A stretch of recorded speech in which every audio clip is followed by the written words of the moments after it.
देखिए अब पढ़ते हैं question answer. B.1.1 answer the following, नीचे दिए गए के उत्तर दें, यानी नीचे दिए गए प्रश्नों के उत्तर दें।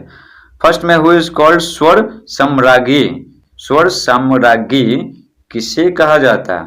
तो लता मंगेशकर, ये तो आसान था। टू है which award she give up, कौन सा अवार्ड वे छोड़ी? देखिए गिव अप मीन्स होता है छोड़ना या हार मारना, दोनों होता है, छोड़ना और हार मानना। यहाँ पर छोड़ना है तो गिव अप मीन्स हो गया छोड़ना, और गिव अप क्या है? भीटू है, गिव का भीटू गेव होता है। तो बोला जा रहा है which award she give up, कौन सा अवार्ड वे छोड़ी? तो कौन सा अवार्ड छोड़ी? Filmfare best female playback singer award. Third है why did she give up that award, वे उस पुरस्कार को क्यों छोड़ी? उस पुरस्कार मतलब क्या? ये वाला पुरस्कार क्यों छोड़ी? टू प्रमोट फ्रेश टैलेंट, नए प्रतिभाओं को बढ़ावा देने के लिए, उनको मोटिवेट करने के लिए छोड़ी। जब उनको अवार्ड मिलेगा तो बहुत ज़्यादा एक्साइटेड हो जाएंगे फिर से और अच्छे से गाने के लिए और अच्छे अच्छे गाने बनाने के लिए, इस तरह से करने के लिए वो सब क्या होंगे? मोटिवेट होंगे। B.2 थिंक एंड राइट, सोचे और लिखें। Answer in not more than 50 words, 50 शब्दों से अधिक में उत्तर न दें, यानी 50 दे सकते हैं या 50 से कम में दे सकते हैं। फर्स्ट है what was the earlier name of Lata, Lata ji का शुरुआती नाम क्या था? वाई वॉज इट चेंज्ड, इसे क्यों बदला गया?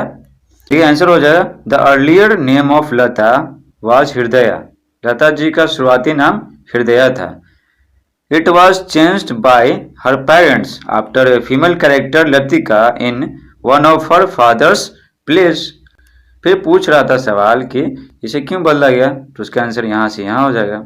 उनके पिताजी के एक नाटक में लतिका नामक एक महिला किरदार पर उनके माता पिता के द्वारा इसे बदल दिया गया, है ना। उनका शुरुआती नाम हृदय था, जब जन्म हुआ था उनके माता पिता हृदय नाम रखे हैं, लेकिन उनके पिताजी थिएटर आर्टिस्ट थे, यानी वो नाटक जो होता है ना, यानी रंगमंच कलाकार थे।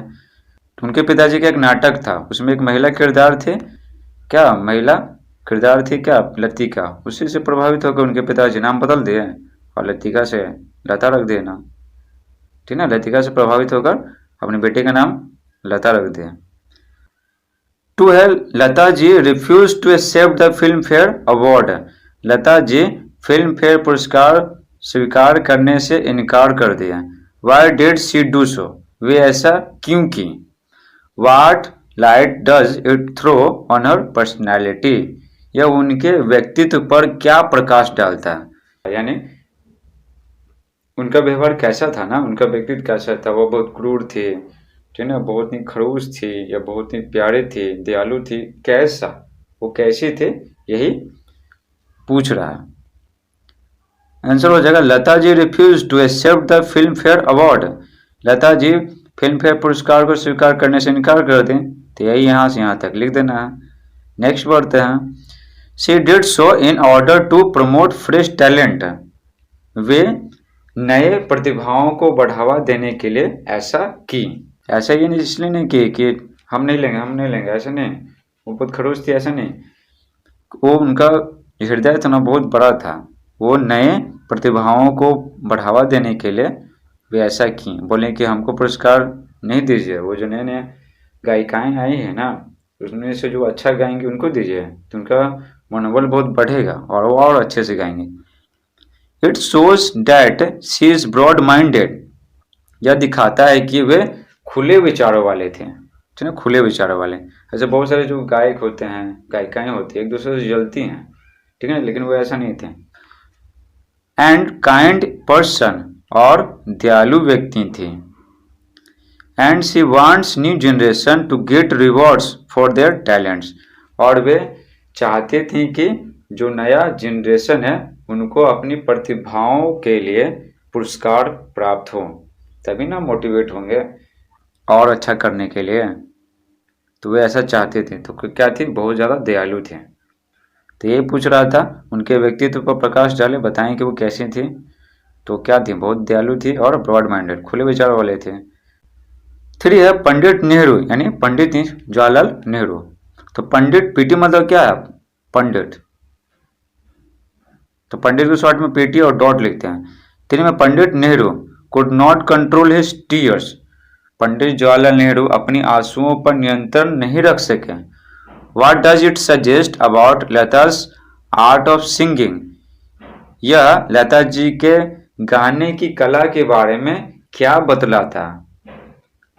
तो पंडित जवाहरलाल नेहरू क्या उनके गानों को सुनकर, कौन गाना था ये मेरे वतन के लोग, उसको सुनकर रोने लगे, तो लता जी के जो गाने की जो कला है उसके बारे में यह घटना क्या बतलाती है।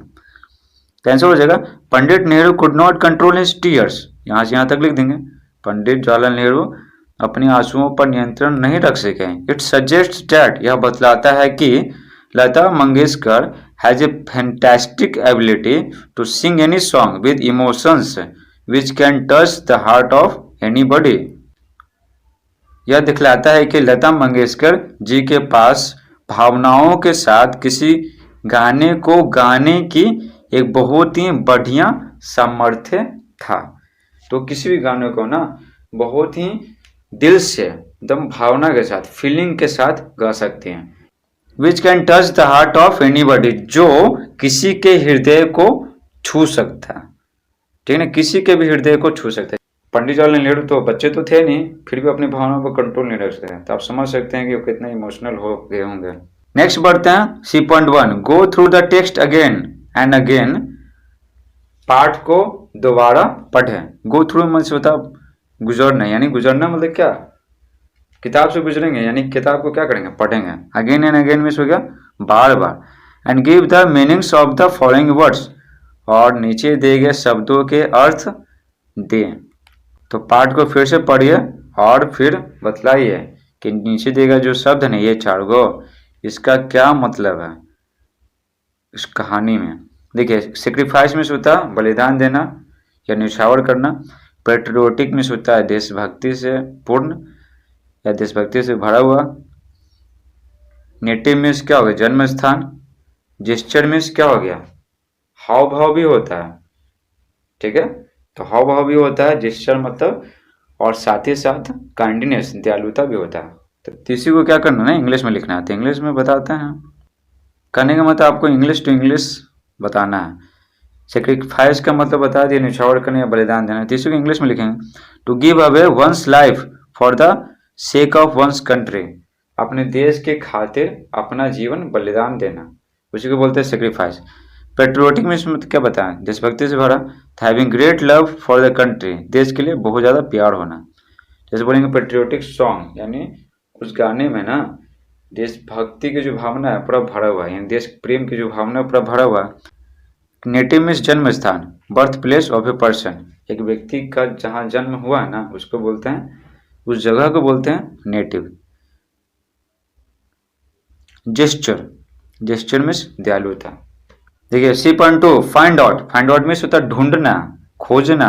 Find out the opposite of the following words from the text, पाठ से नीचे दिए गए शब्दों के विलोम शब्द को ढूंढे। विलोम शब्द को क्या करना है, कहानी से ढूंढना है, अपने मन से लिखना नहीं है। देखिए डिसऑनर मीन्स अपमान, यूजुअल मीन्स साधारण, ठीक है, साधारण। जैसे साधारण करने का मतलब जो नॉर्मल है, जैसे मान लीजिए कोई लड़का है छोटे छोटे बाल रखा हुआ है तो नॉर्मल है, लेकिन वही लड़की की तरह एकदम घुटना तक बाल रख लेगा तो क्या हो जाएगा, असामान्य हो जाएगा, असाधारण। तो इस तरह से कुछ भी हो सकता है।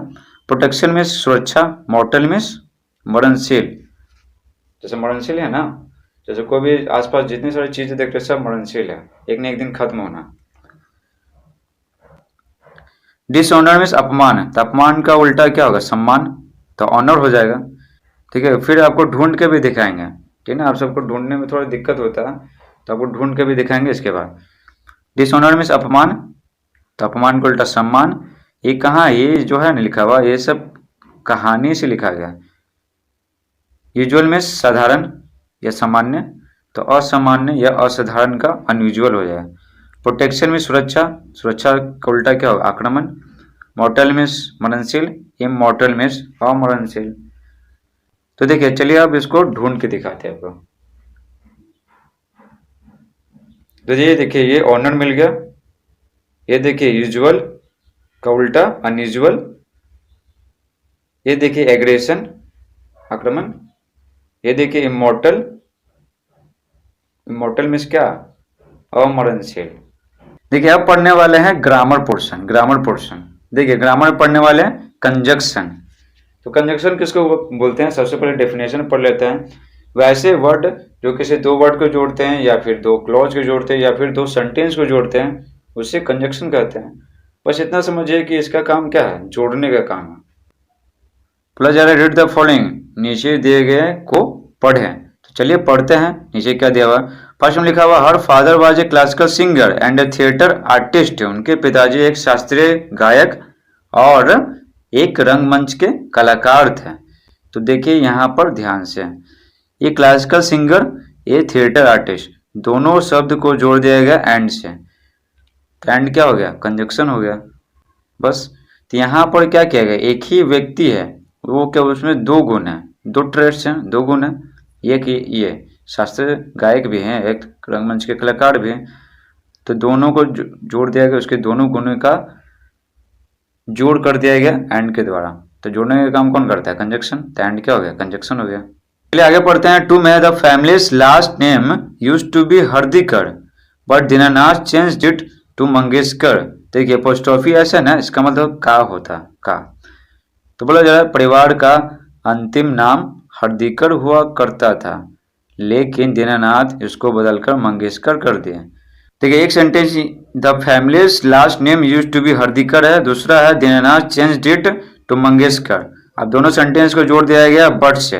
तो बट क्या हो गया, जोड़ने का काम कर रहा है, तो बट कंजक्शन हो गया। देखिए बट का इस्तेमाल कहाँ होता है, इसके पहले जो सेंटेंस रहेगा, ठीक है, वो विलोम होना चाहिए, उल्टा होना चाहिए क्या, उसके बाद वाला सेंटेंस का।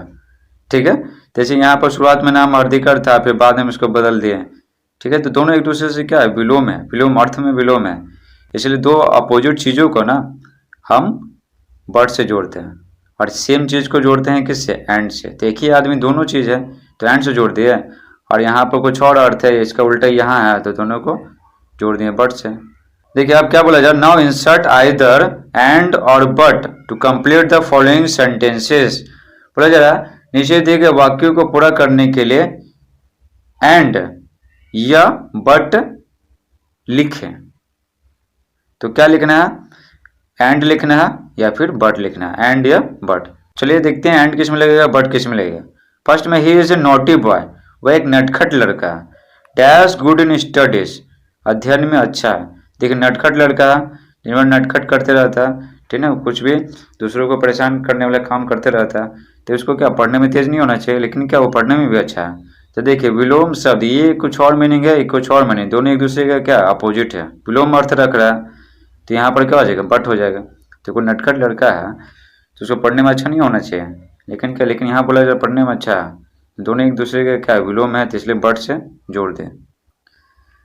To he is a player dash a singer, वह एक खिलाड़ी है, एक सिंगर है। यानी ये क्या, वो एक ही आदमी क्या है, दोनों है, प्लेयर भी है और सिंगर भी है, तो एंड से जोड़ दिए।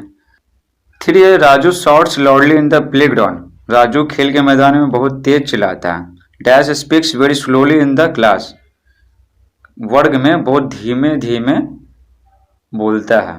तो देखिए यहाँ पर दो अपोजिट चीज है, लाउडली मतलब बहुत तेज से है, और स्लोली में क्या, धीमे से। तो दोनों अलग अलग, दोनों एक दूसरे का विलोम है, तो यहाँ पर क्या होगा, बट लगेगा। E.1 everybody has a hobby, हर किसी का एक शौक होता है। व्हाट इज योर्स, आपका क्या है। Discuss in groups your hobbies, समूह में अपने हॉबी का चर्चा करें, कि आपके जितने शौक हैं उसको चर्चा करें। And then complete the sentences given below, और तब नीचे दिए गए वाक्यों को पूरा करें। तो फर्स्ट है I am a dash boy girl, तो आप लड़का हैं कि लड़की हैं, तो इसमें भर दीजिए, बॉय में से लड़का, गर्ल में से लड़की। फिर नेक्स्ट पूछ रहा है आई स्टडी इन क्लास 5 और 6, ठीक है, तो मैं क्लास 5 या 6 में पढ़ता या पढ़ती हूँ। तो आप किस में पढ़ते हैं, 5 में पढ़ते, तो 5 में, 6 में, तो 6 में। ये क्लास 6 का वीडियो है, शायद आप जो वीडियो देख रहे हो क्लास 6 में ही होंगे। सी है I am fond of dash, fond of means होता है शौकीन होना, तो आप किस चीज के शौकीन है वो आपको लिखना है। तो मैं फलाना चीज का शौकीन हूँ, तो फलाना चीज आपको लिखना है, खेलने का शौकीन या गाने का शौकीन, या नाचने का शौकीन, पढ़ने का शौकीन, या टीवी देखने का शौकीन। इसमें से क्या करना है, कोई एक ही चुनना है, कोई एक ही जो सबसे ज़्यादा पसंद है। फॉन्ड ऑफ में तो बता ही दिए, शौकीन। D I dash in the evening after I finish my homework. मैं अपना गृह कार्य खत्म करने के बाद शाम में क्या करते हैं, सोते हैं या नहाते हैं? तो सोते हैं, ठीक है, सोते हैं। इवनिंग का मतलब है कि लेट इवनिंग, जैसे शाम है तो शाम के बाद तुरंत तो रात हो जाता है। तो गृह कार्य खत्म करने के बाद सोते हैं, नहाते हैं तो सुबह में। अब गर्मी में तो ठीक है, गर्मी में नहाते, लेकिन जनरली पूछा जा रहा है कि क्या करते हैं, ठीक है, सामान्यतः। ये नहीं पूछा जाए ठंडा गर्मी में क्या। ई है I dash lot of time to my hobby. बोला जा रहा गिव टेक, गिव मीन्स होता है देना, टेक मीन्स होता है लेना। तो बोला जा रहा है कि मैं अपने शौक को बहुत समय देता हूँ, तो देने का क्या होगा, गिव। देने का मतलब है कि इसमें अपने शौक के लिए ना काफ़ी समय बिताते हैं। जैसे पेंटिंग पसंद है तो काफ़ी ज़्यादा देर तक पेंटिंग करते हैं, काफ़ी घंटों तक एक दिन में। क्रिकेटर बनना चाहते हैं या फिर क्रिकेट खेलना पसंद है तो क्रिकेट खेलते रहते हैं। If I want to grow big and become a dash. तो मैं बड़ा होना चाहता हूँ, एंड बिकम ए, और मैं बनना चाहता हूँ। तो ये क्या बनना चाहता हूँ, सिंगर या डांसर। गायक या गायिका हो गया सिंगर का हिंदी, और डांसर में नर्तक या नर्तकी। तो आप सिंगर बनना चाहते हैं कि डांसर बनना चाहते हैं, इसमें लिखना है। अब ये मत बोलिएगा कि ना हम सिंगर बनना चाहते हैं ना डांसर बनना चाहते हैं, ठीक है, ये मत बोलिएगा। मतलब दोनों में से कोई ने एक ने एक चुनना ही है, क्योंकि दो ही ऑप्शन है।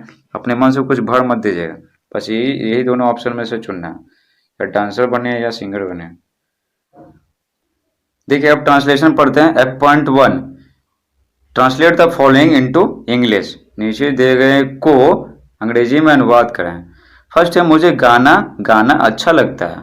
तो अच्छा लगता है, सब क्या है, जो भी आदत का बोध कराए ना वो टेंस में लगाना है। तो देखिए आदत का बोध कौन कराता है, simple present tense. Simple present tense का स्ट्रक्चर होता है सब्जेक्ट प्लस V1 और V5 प्लस ऑब्जेक्ट। सब्जेक्ट किसको कहते हैं, जो कुछ काम करता है उसको सब्जेक्ट कहते हैं, और सब्जेक्ट जो काम करता है उसका जिस पे प्रभाव पड़ता है उसको ऑब्जेक्ट कहते हैं, ठीक है। अब V1 भी मतलब वर्ब है, क्रिया, क्रिया कहते हैं किसको, वैसे सब जैसे काम करने या होने का बोध है उसको क्रिया कहते हैं, यानी वर्ब। भी वर्ब को शॉर्ट में भी लिखते हैं। V5 किसको कहेंगे, V1 में जब ऐसे यस लगाते हैं तो V5 बनता है। जैसे इट में एस लगा दी तो V5 बन गया। जैसे गो में यस लगा दी तो गोज हो गया V5। तो अधिकतर में एस लगाते हैं, और जैसे गो है या फिर इसी तरह कुछ कुछ शब्द आते हैं जिसमें यस लगाते हैं, ठीक है, लेकिन ज़्यादातर में क्या करते हैं, एस लगाते हैं। और जैसे ब्यूटी BURY, तो अंत में वाई है तो वाई को हटाकर आई करेंगे और एस लगाएंगे तो ब्यूटीज होगा। ब्यूटी में होता है गाड़ना, ठीक है। तो ये तीन चीज़ आप याद रखिए। देखिए क्या बोला जा रहा है, जैसे लिखेंगे कि राम विद्यालय जाता है, ठीक है, तो Ram goes to school. Simple present tense का स्ट्रक्चर होता है सब्जेक्ट प्लस V1 और V5 प्लस ऑब्जेक्ट। V1 किसके साथ लगता है, आई वी यू दे, और प्लूरल नॉन के साथ V1 लगता है, ही सी इट नेम, और सिंगुलर नॉन के साथ V5 लगता है। तो लिखा हुआ राम गोज टू स्कूल, कि राम विद्यालय जाता है, तो राम हो गया सब्जेक्ट, और नेम के साथ V5 लगेगा, तो गो का V5 गोज, GOES गोज, और कहाँ जा रहा है, स्कूल, तो टू स्कूल हो जाएगा। दिशा का बोध कराने के लिए टू लगाते हैं। बिल्कुल इसी तरह यहाँ भी है। पहले बनाएंगे मुझे अच्छा लगता है, तो मुझे क्या, आई हो गया सब्जेक्ट, और अच्छा लगना का क्या हो गया, लाइक हो गया। V1 चाहिए ना, आई के साथ V1 लगता है तो आई लाइक हो गया। उसके बाद क्या, गाना गाना अच्छा लगता है, तो सिंगिंग ए सॉन्ग, ठीक है। यहाँ पे एक नहीं लिखा हुआ लेकिन फिर भी लिखना पड़ता है, क्योंकि जब कोई शुरुआत में कोई भी चीज़ बताते हैं ना तो ए और एन का इस्तेमाल हमें करना पड़ता है। आगे आपको समझ में, singing, I like singing a song. यहाँ पर V4 है तो आई लाइक सिंगिंग, तो मैं गाना गाना पसंद करता हूँ। और गाना हो गया, ये नाउन हो गया, और गाना गाना ये वर्ब हो गया। टू है मुझे कहानियाँ पढ़ना अच्छा लगता है। फिर वही बनाएंगे, पहले बनाएंगे क्या, मुझे अच्छा लगता था, आई लाइक, आई के साथ V1 लगता है, ठीक है। पढ़ना का क्या हो जाएगा, रीड हो, तो इसमें ING लगाएंगे, ठीक है, रीडिंग। कहानियाँ का स्टोरीज, STORY, स्टोरी में कहानी हो गया, सिंगुलर हो गया, और वाई को हटाकर IS करेंगे तो प्लूरल हो जाएगा, कहानियाँ। तो कहानी से क्या बन गया, कहानियाँ। नेक्स्ट है मैं बड़े होकर क्रिकेटर बनना चाहता हूँ। तो हो जाएगा ग्रोइंग अप, बड़े होकर। I want to be a cricketer, मैं एक क्रिकेटर बनना चाहता हूँ। देखिए बड़े होकर तो ग्रोइंग अप, उसके बाद मैं का आई हो गया। और चाहना का क्या होता है, वांट होता है। तो देखिए आई के साथ V1 लगता है कि V5, V1 लगता है तो वांट V1 हो गया। बनना का टू बी, और एक क्रिकेटर थे, एक cricketer. Next F12 translate the following into Hindi, नीचे दिए गए को हिंदी में अनुवाद करें। अब इंग्लिश टू हिंदी करना। तो फर्स्ट में दिया हुआ I am fond of watching TV, तो हो जाएगा मैं टीवी देखने का शौकीन हूँ। शौकीन, फॉन्ड ऑफ मिस होता है शौकीन, वॉच मिस होता है देखना, ठीक है एनजी लगा दिया तो V4 हो गया। टेलीविजन को शॉर्ट में टीवी लिखते हैं। टू है आई want to become Lata Mangeshkar, मैं लता मंगेशकर बनना चाहती हूँ। अब लड़की है ना, लता मंगेशकर बनेगी, लड़का तो बन नहीं सकता। I want to fight for my country, तो क्या हो जाएगा, आई वांट टू फाइट, मैं लड़ना चाहता हूँ, हो गया फॉर माई कंट्री, अपने देश के लिए, तो मैं अपने देश के लिए लड़ना चाहता हूँ। फोर है I am a brave boy, मैं एक बहादुर लड़का हूँ। ब्रेव मीन्स होता है बहादुर। आई होप आपकी वीडियो समझ में आया होगा।